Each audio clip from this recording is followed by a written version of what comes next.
नमस्कार, आप देख रहे हैं आज तक। आपके साथ मैं हूं सईद अंसारी। स्वागत है आपका स्पेशल रिपोर्ट में।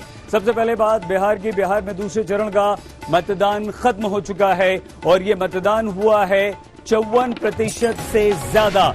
जी हां, बिहार में मतदान जो है वो 54% से ज्यादा हुआ है और सबसे ज्यादा मतदान जो रिकॉर्ड किया गया वो भी हम बताएंगे, लेकिन 54.15 सबसे ज्यादा बेगूसराय जिले में 58.67% मतदान यहां पर हुआ है। तो दूसरे चरण में अब तक लेकिन सबसे कम जो मतदान हुआ है वो पटना में हुआ है। पटना में 48.24% मतदान सबसे कम पटना में रिकॉर्ड किया गया। तो आज दिग्गजों की किस्मत ईवीएम में कैद हो गई है, जिसमें तेजस्वी भी हैं और उनके भाई तेज प्रताप भी।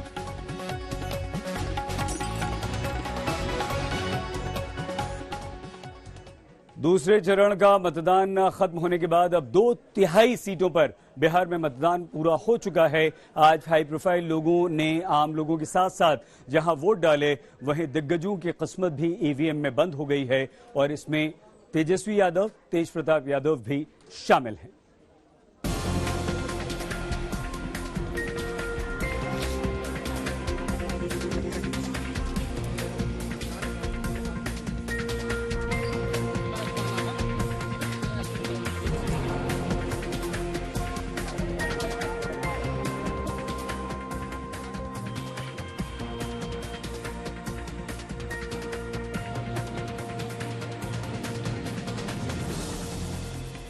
ये लोकतंत्र का उत्सव है और लोकतंत्र में जिनकी आस्था है उनका उत्साह नापने का तो कोई पैमाना ही नहीं बना है। बिहार विधानसभा चुनाव के दूसरे चरण के मतदान में आज 17 जिलों की 94 सीटों पर मतदाता अपने अधिकार का इस्तेमाल करने के लिए पोलिंग बूथ पहुंचे।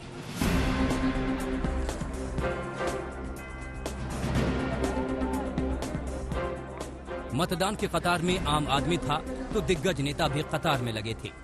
बिहार के मुख्यमंत्री नीतीश कुमार पटना के राजभवन के बूथ नंबर 326 पर अपना वोट डालने पहुंचे। अपने अंदाज में नीतीश ने जनता से वोट की अपील की। मतदान करना चाहिए। नीतीश कुमार ने तो बड़ी शांति के साथ मतदान किया, लेकिन deputy CM Sushil Modi line तोड़कर मतदान करने पहुंच गए। सुशील मोदी ने पटना के कुम्हार विधानसभा क्षेत्र के Saint Joseph school polling booth पर मतदान किया। मैं सभी मतदाताओं से ही अपील करूंगा कि कोरोना से डरे नहीं और जिस तरह प्रथम चरण के अंदर भारी मतदान हुआ है, उसे भारी मतदान दूसरे चरण में होना चाहिए। सुशील मोदी तो वोट डालकर चले गए, लेकिन सुबह से कतारों में लगे लोगों ने इस पर कड़ा ऐतराज जताया कि आखिर कैसे कोई मतदान में वीआईपी ट्रीटमेंट ले सकता है। बहुत देर से खड़े हैं। क्या दिक्कत? सुशील मोदी जी आए, अब जल्दी से निकल गए, हम लोग खड़े के खड़े हैं। वो आए और चले गए। वो वीआईपी हैं? हाँ, वीआईपी हैं, वीवीआईपी हैं। उधर इस बार चुनाव में नीतीश कुमार के साथ दो हाथ कर रहे तेजस्वी यादव की राघोपुर सीट पर आज मतदान था, लेकिन तेजस्वी अपनी मां राबड़ी देवी के साथ पटना के बूथ नंबर 160 पर वोट डालने पहुंचे। तेजस्वी ने यहां नया नारा भी गढ़ दिया। बिहार के लोग पढ़ाई, दवाई, कमाई, सिंचाई, महंगाई और सुनवाई और कार्रवाई वाली सरकार को चुनना चाहते हैं। मुझे पूरा भरोसा है कि लोकतंत्र में सब लोग अपने मतों का इस्तेमाल करके बदलाव जरूर करेंगे। तेजस्वी यादव पटना में थे, जबकि उनके भाई अपने चुनावी क्षेत्र हसनपुर में मौजूद थे। पहले चरण में क्या था, जबरदस्त था। इसमें दूसरे में भी जबरदस्त रहेगा, तीसरे में भी जबरदस्त रहेगा। तेजस्वी और तेज प्रताप की मां राबड़ी देवी अपने बेटों की सत्ता तक पहुंचने की दुआएं मांग रही हैं। राबड़ी को लग रहा है कि बिहार में बदलाव आने को है। पूरा बिहार के जनता जिता रहा है, बदलाव चाहता है, बदलाव का गंगा बह रहा है। मैडम, नीतीश जी जिस तरीके से हमला बोल रहे हैं, कोई बात नहीं है, उनका कोई बात नहीं है। मैडम, राबड़ी जी से हमारे साथ जनता नहीं पूछ रहा है। राबड़ी जी, कैसे चुनाव चल रहा है ये बताइए। बहुत अच्छा चल रहा है। उधर बिहार में अकेले चुनाव लड़ने का फैसला करने वाले चिराग पासवान ने अलौली विधानसभा सीट के अपने पैतृक गांव शहर बन्नी के बेलिहाली बूथ पर मतदान किया। चिराग ने ऐलान किया कि अब नीतीश कुमार का सत्ता से विदा होना तय है। किसी कीमत पर नहीं बनेंगे, ये स्पष्ट, ये लिखवा कर आप मुझसे ले लीजिए। 10 नवंबर के बाद मौजूदा मुख्यमंत्री नीतीश कुमार जी कभी दोबारा प्रदेश के मुख्यमंत्री नहीं बने। मतदान शुरू होने के घंटे भर के भीतर पटना के एक बूथ पर बिहार के राज्यपाल फागू चौहान ने मतदान किया। इस दौरान राज्यपाल चेहरे पर फेस शील्ड लगाए हुए थे। दूसरे चरण के मतदान में रविशंकर प्रसाद ने मतदान किया तो रामकृपाल यादव स्कूटी पर वोट डालने पहुंचे। राजीव प्रताप रूडी ने छपरा में मतदान किया। बिहार बीजेपी अध्यक्ष डॉक्टर संजय जायसवाल ने बेतिया में अपनी पत्नी के साथ मतदान किया। मुजफ्फरपुर बालिका गृह कांड को लेकर चर्चा में रही मंजू वर्मा ने चेरिया बरियारपुर विधानसभा क्षेत्र के श्रीपुर में मतदान किया। बिहार का चुनाव का मुद्दा बहुत साफ है। अशांति, असुरक्षा, अपहरण या विश्वास, सुरक्षा और विकास का आग्रह, यह मुद्दा है। बिहार में दूसरे चरण की 94 सीटों पर आज मतदाताओं ने तमाम दिग्गजों की किस्मत ईवीएम में बंद कर दी। इनकी किस्मत का फैसला अब 10 नवंबर को होगा, जब मतों की गिनती शुरू होगी। पटना से रोहित सिंह, उत्कर्ष सिंह, कुमार अभिषेक और समस्तीपुर से जहांगीर के साथ आज तक ब्यूरो। बॉलीवुड में बिहारी बाबू के नाम से मशहूर शत्रुघ्न सिन्हा के बेटे लव सिन्हा इस बार बांकीपुर से चुनाव मैदान में अपनी किस्मत आजमा रहे हैं। शत्रुघ्न सिन्हा ने अपने पूरे परिवार के साथ वोट डाला तो लव सिन्हा की बहन सोनाक्षी सिन्हा ने एक वीडियो संदेश भेजकर बांकीपुरा की जनता से अपने भाई को वोट देने की अपील की।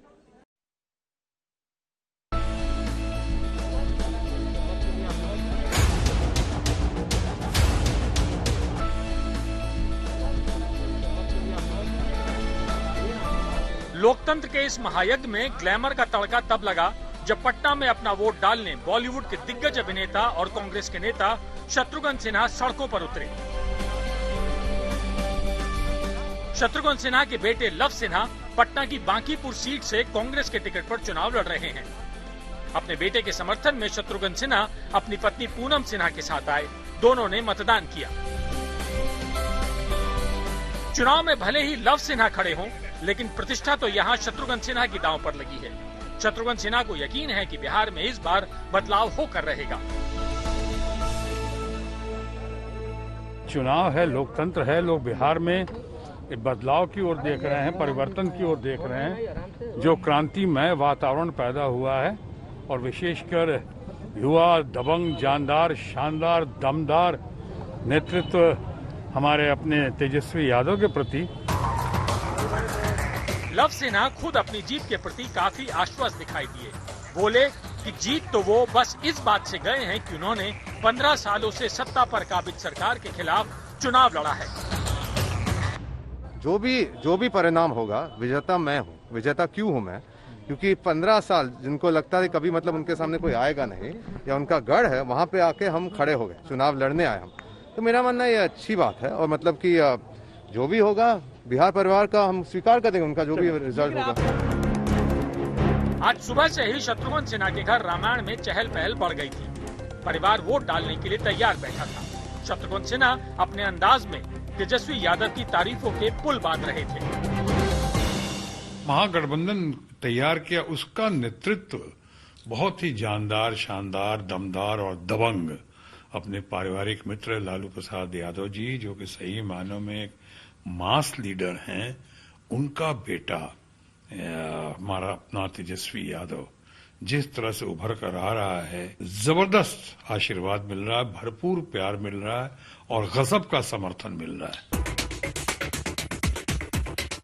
उधर शत्रुघ्न सिन्हा की बेटी सोनाक्षी सिन्हा ने भी वीडियो संदेश भेजकर बांकीपुर की जनता से उनके भाई लव सिन्हा को वोट देने की अपील की। अपने बेहतर कल के लिए 3 नवंबर को क्रमांक संख्या 2 के सामने वाला बटन दबाकर मेरे भाई, आपके बेटे और आपके बिहारी बाबू के बेटे को अपना आशीर्वाद दे और खूब सारे वोट देकर विजयी बनाए। मशहूर लोक गायिका शारदा सिन्हा ने भी आज अपने मताधिकार का प्रयोग किया। मतदान के बाद उन्होंने इस चुनाव को सुरीला बना दिया। चुनाव का पर्व है, चुनाव का पर्व है, सोच लीजिए हर एक मत है कीमती, वोट कीजिए। 2 गज की दूरी पर ही खड़े होइए, हैंड सैनिटाइजर यूज कीजिए, मास्क पहन कर। चित्रा त्रिपाठी के साथ कुमार अभिषेक, पटना, आज तक। ग्लव्स पहन कर वोट कीजिए। बिहार में 17 जिलों की 94 सीटों पर एक तरफ वोट डाले जा रहे थे तो दूसरी तरफ विभिन्न राजनीतिक दलों के दिग्गज तीसरे चरण के लिए चुनाव प्रचार कर रहे थे। प्रधानमंत्री नरेंद्र मोदी एक बार फिर से जंगल राज और लालू प्रसाद यादव पर निशाना साध रहे थे तो बिहार के मुख्यमंत्री नीतीश कुमार पर एक व्यक्ति ने पत्थर फेंका, प्याज फेंक दी तो राहुल गांधी ने बिहार में इस बार बदलाव की बयान पर जोर दिया।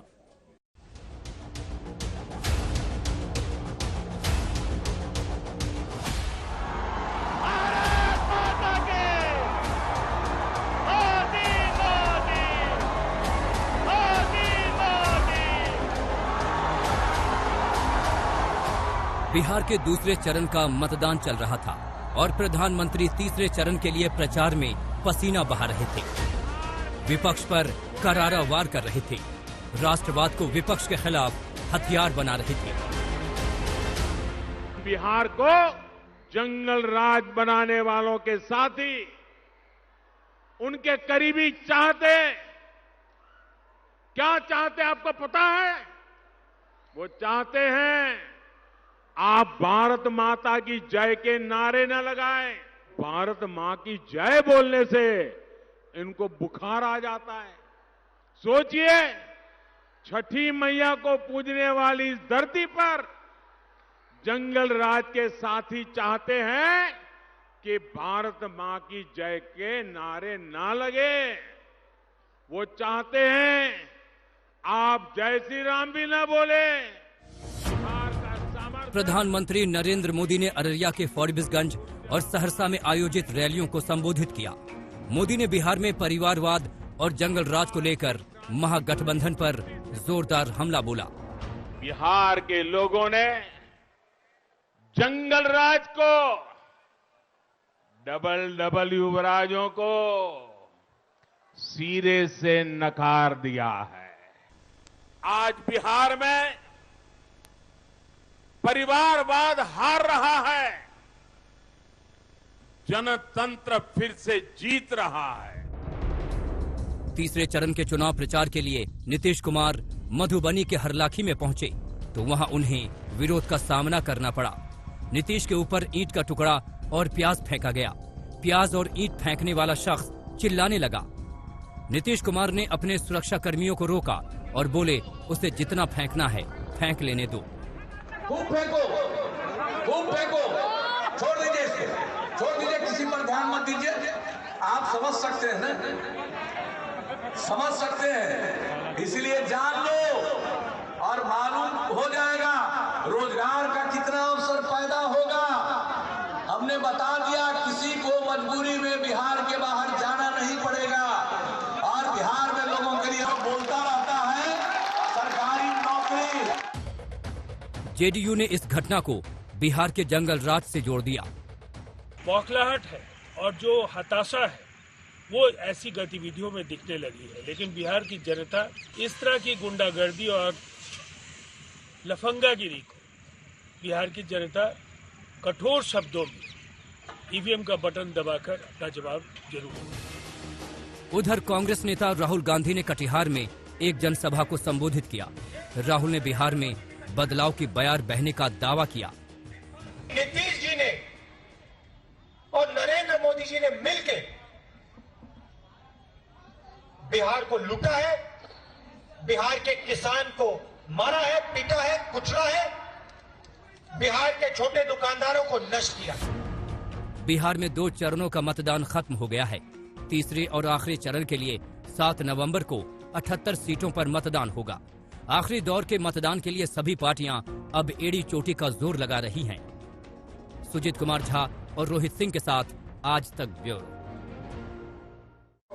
बिहार में चुनाव आया, जमकर चुनाव प्रचार हुआ और बिहार के लोगों को लगा मानो कोरोना वायरस जो है वो छुट्टी पर चला गया है। बड़ी बड़ी रैलियां हुई, जनसभाएं हुई, भारी भीड़ जुटी, लेकिन न सोशल डिस्टेंसिंग का पालन किया गया और न ही किसी ने मास्क लगाया।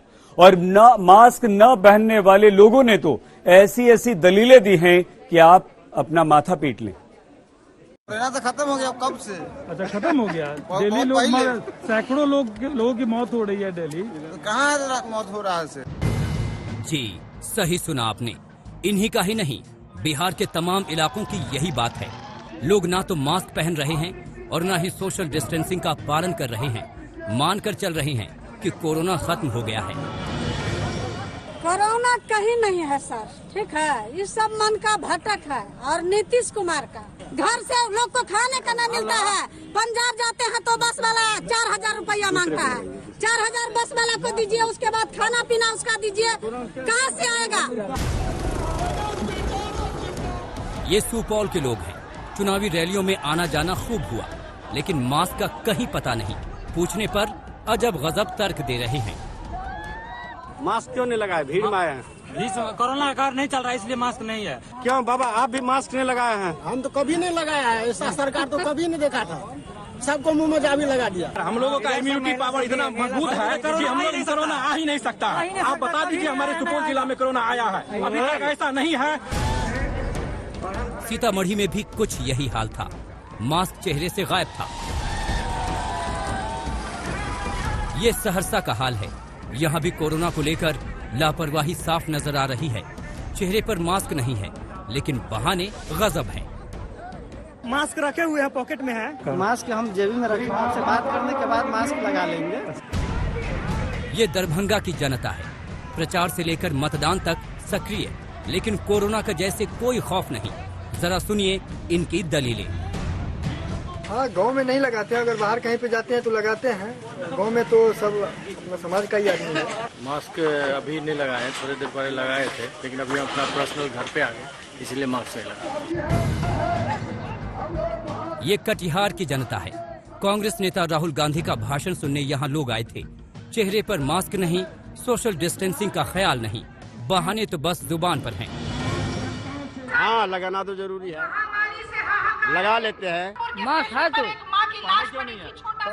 जब तक कोई नहीं पहना है तो हम भी नहीं पहने, मास्क तो है हम लोग। चुनाव आयोग ने बिहार में कोरोना को देखते हुए वोटिंग के नए नियम कानून बनाए थे। मास्क और सोशल डिस्टेंसिंग पर जोर दिया था, लेकिन चुनावी रैलियों में तो सोशल डिस्टेंसिंग ताक पर चला गया और मास्क पहुंच गया जेबों में। रहा सवाल कोरोना का, तो उसका डर ठेंगे पर चला गया। कटिहार से विपुल राहुल के साथ प्रहलाद कुमार, दरभंगा आज तक। दूसरे चरण का चुनाव प्रचार खत्म हो चुका है, लेकिन याद कीजिए 2015 के बिहार विधानसभा चुनाव में राष्ट्रवाद, डीएनए और पाकिस्तान के मुद्दे छाए हुए थे और यही मुद्दे प्रमुखता से उठे थे। लेकिन इस बार तेजस्वी यादव ने 10 लाख नौकरियों का पासा फेंककर मुद्दों को एकदम से रोजगार पर लाकर खड़ा कर दिया। लेकिन सवाल ये उठा कि आखिर तेजस्वी यादव 10 लाख नौकरी देंगे तो देंगे कहां से? बस फिर क्या था, तेजस्वी ने नौकरी देने का अपना पूरा प्लान समझा दिया। पहला मंत्रिमंडल की बैठक में मेरा पहला कलम चलेगा तो एक साथ देश के इतिहास में पहली बार 10 लाख नौजवानों को सरकारी नौकरी। यही वो मुद्दा है जिस पर बिहार का चुनाव पूरी तरह घूम गया। महागठबंधन में मुख्यमंत्री पद के दावेदार तेजस्वी यादव ने बिहार में 10 लाख नौकरियों का वादा कर दिया तो विपक्ष में खलबली मच गई। नीतीश कुमार तेजस्वी पर हमलावर हो गए। 10 लाख का पोस्ट है, कहां से पोस्ट क्रिएट करिएगा? पहला कैबिनेट का पहला साइन नहीं, क्या करिए, है अधिकार, कर दीजिएगा। इससे बढ़कर के गलत बात लोग बोल रहे हैं, जो लीगल बात है ही नहीं, एकदम उसका कोई मतलब नहीं है। ये ऐसे ही लोगों को गुमराह करने के लिए कहा जा रहा है। तेजस्वी यादव ने इस बार के चुनाव में बेरोजगारी को मुद्दा बनाकर एजेंडा पहले ही सेट कर दिया था। एनडीए ने तेजस्वी पर हमले बोले, लेकिन अंदाजा लग गया था कि बेरोजगारी का मुद्दा जोर पकड़ रहा है। लिहाजा बीजेपी ने 19 लाख रोजगार के अवसर मुहैया करवाने की बात अपने मैनिफेस्टो में डाल दी। संकल्प है कि 3 लाख शिक्षक नियुक्ति, 1 लाख स्वास्थ्य क्षेत्र की नौकरियां, IT हब से 5 लाख नए रोजगार का सृजन, 1000 FPO के माध्यम से 10 लाख रोजगार का सृजन, और अगर इन सबको जोड़ दें तो कुल 19 लाख नए रोजगार के अवसर बिहार में पैदा करना तथा 1 करोड़ महिलाओं को स्वावलंबी बनाना हमारा संकल्प भी है, हमारी प्रतिबद्धता भी है। चुनाव में एक दूसरे पर व्यक्तिगत हमले तो खूब हुए, लेकिन रोजगार का मुद्दा छाया हुआ था। सत्ता पक्ष तेजस्वी की तरफ सवाल उछाल रहा था कि आखिर 10 लाख नौकरियां वो लाएंगे कहां से। जवाब तेजस्वी यादव ने दिया। बोले कि जरूरत पड़ी तो मंत्रियों और विधायकों की तनख्वाह कटेगी।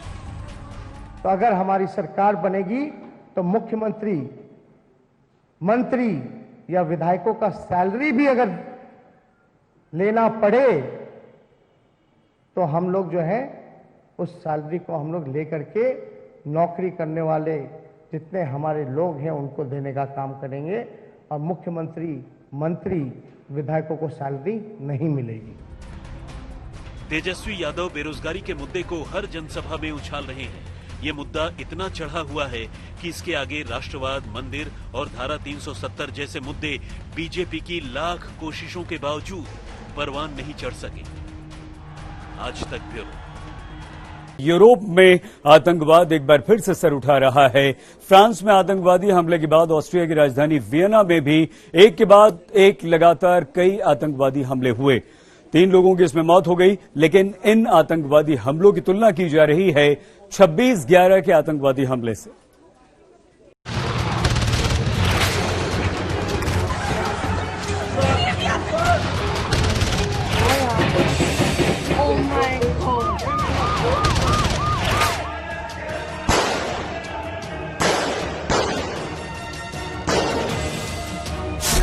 आतंकी हमले से एक बार फिर दहल उठा यूरोप। अब की बार ऑस्ट्रिया की राजधानी में आतंकी हमला। वियना में आतंकियों ने बरसाई ताबड़तोड़ गोलियां। यूरोप में बार बार आतंकी हमले क्यों हो रहे हैं? फ्रांस के बाद ऑस्ट्रिया में आतंकियों ने मचाया तांडव।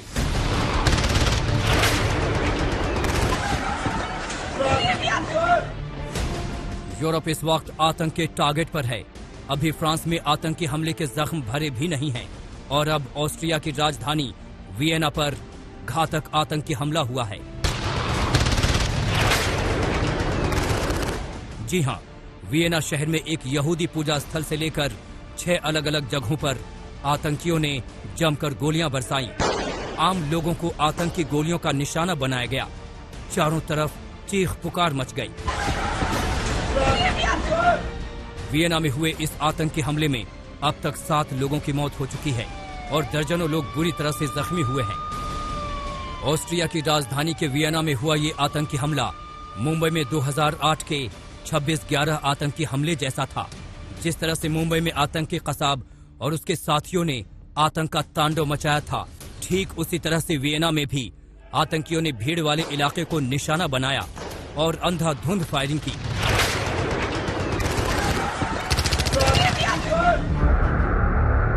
सेंट्रल वियना के सिनेगॉग यानी यहूदियों के पूजा घर के आसपास भी गोलीबारी हुई। सभी आतंकी हथियारों से लैस थे। उन्होंने करीब 100 राउंड गोलियां चलाईं। सड़क पर बार के बाहर बैठे एक शख्स को भी आतंकियों ने गोलियों से भून डाला। हालांकि जवाबी कार्रवाई में सुरक्षा बलों ने भी एक आतंकवादी को मार गिराया।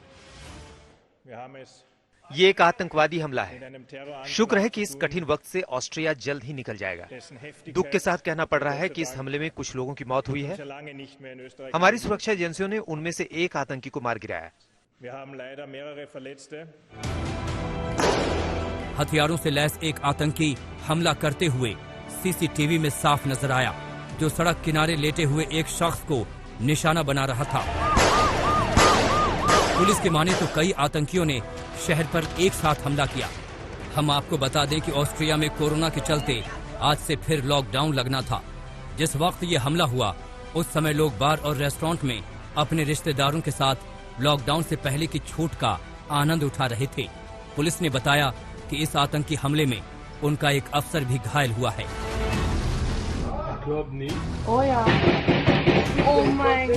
ऑस्ट्रियाई नेता कुर्ज ने बताया कि आतंकी ऑटोमेटिक हथियारों से लैस थे और पेशेवर रूप से तैयार थे, लेकिन कुर्ज ने ये भी कहा कि वो ऐसे आतंकी हमलों से डरने वाले नहीं हैं और इस हमले का मुंहतोड़ जवाब देंगे। 150 स्पेशल फोर्सेस और काफी संख्या में बिना वर्दी के पुलिस वियना सिटी सेंटर में तैनात है। इसकी जांच के लिए federal officer, anti terrorist agency के लोग स्पेशल क्रिमिनल पुलिस के साथ काम कर रहे हैं। हमने वियना सिटी सेंटर के अंदर और बाहर सुरक्षा का घेरा बना दिया है। सेंट्रल वियना में आतंकियों ने रात 8 बजे हमले को अंजाम दिया, जिसके बाद शहर के अलग अलग हिस्सों से गोलीबारी की खबरें आने लगी। सुरक्षा एजेंसियों को शक है कि कम से कम एक आतंकी अभी जिंदा है जो नजरों से दूर है। इसलिए ऑस्ट्रिया के गृह मंत्री कार्ल नेहम्मर ने लोगों से अलर्ट रहने को कहा है। वियना के नागरिकों, बिना किसी वजह से घर से ना निकलें, घर पर रहें। दूसरा, टाउन सेंटर के पास ना जाएं। और तीसरा, अभिभावक अगर संभव हो तो अपने बच्चों को घर पर रखें और अगर संभव ना हो तो बच्चों को स्कूल से लेकर आएं। आतंकी हमले के बाद वियना को जैसे छावनी में तब्दील कर दिया गया है। चप्पे चप्पे पर आर्मी तैनात कर दी गई है। उधर फ्रांस के राष्ट्रपति इमानुएल मैक्रों ने भी वियना आतंकी हमले पर शोक जताया है। उन्होंने कहा, हम फ्रांस के लोग ऑस्ट्रिया की राजधानी वियना में हुए आतंकी हमले के वक्त उनके दुख में शामिल हैं। फ्रांस के बाद एक मित्र देश पर हमला किया गया है। ये हमारा यूरोप है। हमारे दुश्मनों को ये समझ लेना चाहिए कि वो किसके साथ ऐसा कर रहे हैं। हम हार नहीं मानेंगे। प्रधानमंत्री नरेंद्र मोदी से लेकर अमेरिकी राष्ट्रपति डोनाल्ड ट्रंप ने भी वियना के आतंकी हमले पर अफसोस जाहिर किया है। डोनाल्ड ट्रंप ने कहा, इस तरह के हमलों को रोका जाना चाहिए। यूएस, ऑस्ट्रिया, फ्रांस और पूरे यूरोप में कट्टरपंथी इस्लामी आतंकवादियों के खिलाफ लड़ाई में खड़ा है। यूरोप में लगातार हो रहे आतंकी हमलों की दुनिया भर के देशों ने निंदा की है। बड़ा सवाल ये है कि वैश्विक मंचों पर आतंक को रोकने की बात भले ही होती है, लेकिन आतंकवाद और आतंकवादी लगातार सिर उठा रहे हैं। आज तक ब्यूरो। ऑस्ट्रिया की राजधानी वियना में आतंकवादी हमला हुआ। इससे पहले फ्रांस पर आतंकवादी हमला हुआ, लेकिन फ्रांस चुप नहीं बैठा। फ्रांस ने बदला ले लिया है। फ्रांस ने एयर स्ट्राइक कर अलकायदा के 50 आतंकवादियों को मौत के घाट उतार दिया है और साथ ही आतंकवादियों को यह संदेश भी दे दिया है कि उनके खिलाफ अब बदला शुरू हो चुका है।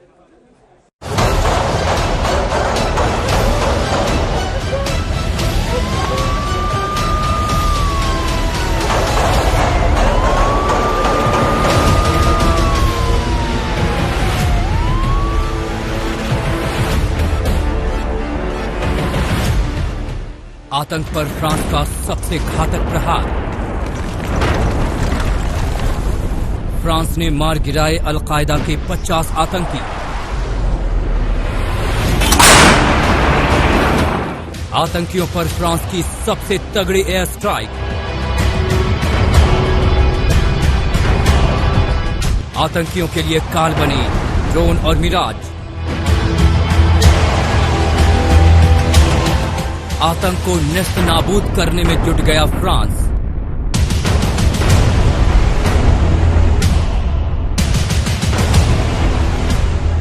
पिछले दिनों फ्रांस के अंदर जो कुछ हुआ, उसके बाद फ्रांस ने ठान लिया है कि अब उसकी जंग सिर्फ और सिर्फ आतंकवाद के खिलाफ चलेगी। और इसका सबसे बड़ा नतीजा है कि अलकायदा के 50 आतंकियों पर फ्रांस की एयर स्ट्राइक। फ्रांस ने अलकायदा के ये 50 आतंकी कैसे और कहां मारे, उसकी पूरी कहानी बताएं। उससे पहले आपको फ्रांस के राष्ट्रपति का वो बयान सुनाते हैं जिसमें इस्लामिक कट्टरवाद के खिलाफ सौगंध खाई थी। What we must fight is Islamist separation. हमें इस्लामिक कट्टरवाद से लड़ना ही होगा। Socio-political project. और अब आतंक के खिलाफ फ्रांस का ऐलान जंग हो चुका है। फ्रांस ने पश्चिमी अफ्रीकी देश माली में बड़ी कार्रवाई करते हुए अलकायदा के 50 जिहादियों पर एयर स्ट्राइक कर उन्हें मौत के घाट उतार दिया।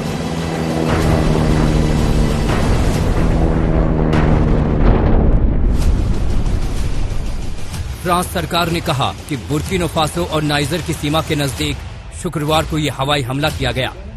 फ्रांस की रक्षा मंत्री फ्लोरेंस पार्ले ने बताया कि फ्रांस की सरकार जिहादियों के खिलाफ ऑपरेशन चला रही है।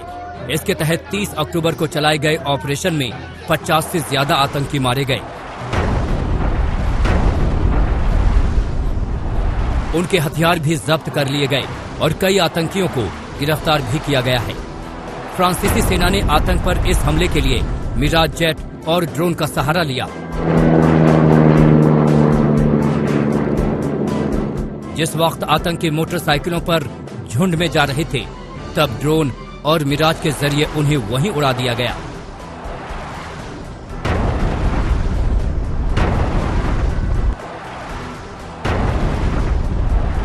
फ्रांस की ये एयर स्ट्राइक अल-कायदा के आतंकी गुट अंसारुल इस्लाम के लिए बड़ा झटका साबित हुई है। हम आपको बता दें कि फ्रांस में कुछ दिनों पहले पैगंबर मोहम्मद साहब के कार्टून को लेकर विवाद हुआ था, जिसके बाद फ्रांस के 2-3 शहरों में आतंकी हमले हुए। पेरिस और फिर नीस में तो लोन वुल्फ अटैक भी किए गए। 29 अक्टूबर 2020 यानी आज से ठीक 5 दिन पहले की बात है। फ्रांस के नीस शहर में सुबह के वक्त अचानक अफरा तफरी मच गई। एम्बुलेंस और पुलिस की गाड़ियों के सायरन बजने लगे। ये किसी बड़ी अनहोनी का संकेत था। हालांकि चंद मिनटों में ही साफ हो गया कि नीस के नोत्रे दाम चर्च के बाहर हमला हुआ है। किसी ने सोचा नहीं था कि ये आतंकी हमला हो सकता है। उस चर्च में कट्टरपंथ की आग में झुलस रहे एक शख्स ने खूनी मंजर पैदा कर दिया था।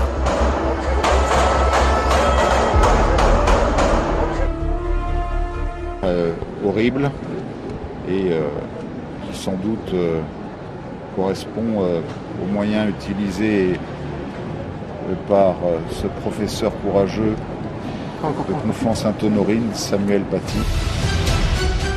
नीस में गुरुवार की सुबह करीब 9 बजे हमलावर चाकू के साथ नोत्रे दाम चर्च के अंदर घुसा और वहां बैठे लोगों पर ताबड़तोड़ वार करने शुरू कर दिए। उस दहशतगर्द ने 2 लोगों का गला काट दिया। इस हमले में कुल 3 लोगों की मौत हो गई, जबकि कई लोग घायल हो गए। पुलिस ने हमलावर को गोली मारकर जख्मी किया और पकड़ लिया। और नीस हमले के 2 दिन बाद यानी 31 अक्टूबर को ही फ्रांस का एक और शहर ऐसी ही दहशतगर्दी का शिकार हुआ। फ्रांस के नीस से महज 470 किलोमीटर दूरी पर बसे लियोन में भी एक पादरी को निशाना बनाया गया। वहां चर्च के बाहर पादरी को हमलावर ने गोली मार दी। हमले में पादरी को पेट में गोली लगी। अब लियोन में चर्चों की सुरक्षा बढ़ा दी गई है। नीस के चर्च में चाकू से हमले के बाद फ्रांस के राष्ट्रपति इमानुएल मैक्रों ने सख्त बयान दिया, जिसमें उन्होंने फ्रांस में इस्लामिक आतंकवाद और कट्टरवाद को जड़ से खत्म करने की बात कही।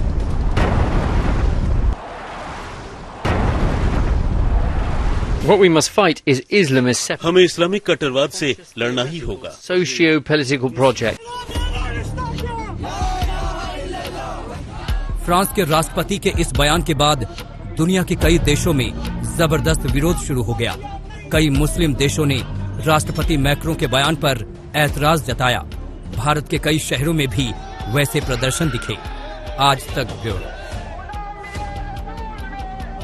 यूरोप में आतंकवाद सर उठा रहा है। फ्रांस ने 50 आतंकवादियों को ढेर कर दिया तो भारत का पड़ोसी अफगानिस्तान एक बार फिर से आतंकवादी हमले से दहल उठा। काबुल यूनिवर्सिटी में आतंकवादियों ने घुसकर अंधाधुंध गोलीबारी की, 25 छात्रों को मार डाला। एक तरफ आतंकी हमलों से यूरोप थर्राया हुआ है, तो दूसरी तरफ आतंकियों ने अफगानिस्तान में भी खूनी तांडव मचाया। जी हां, अफगानिस्तान की काबुल यूनिवर्सिटी में सोमवार को इतना घातक आतंकी हमला हुआ कि 25 लोग मारे गए। आतंकियों और सुरक्षा बलों के बीच घंटों मुठभेड़ चली। इस हमले में 40 से ज्यादा लोग घायल हुए।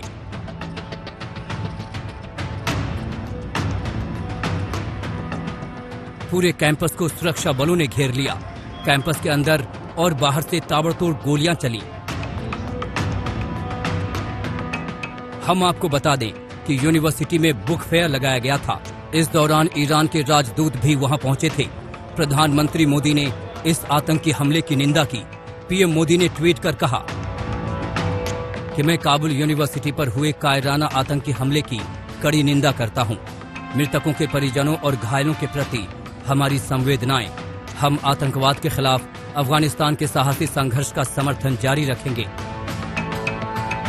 काबुल यूनिवर्सिटी पर हुए इस आतंकी हमले में सुरक्षा बलों ने तीनों आतंकियों को मार गिराया। हालांकि तालिबान ने इसको लेकर एक बयान जारी किया और कहा कि उस हमले में उनकी कोई भूमिका नहीं है। यूनिवर्सिटी के छात्र अहमद शमीम ने बताया कि उसने पिस्तौल और कलाशनिकोव राइफलों से लैस आतंकवादियों को गोलियां चलाते देखा।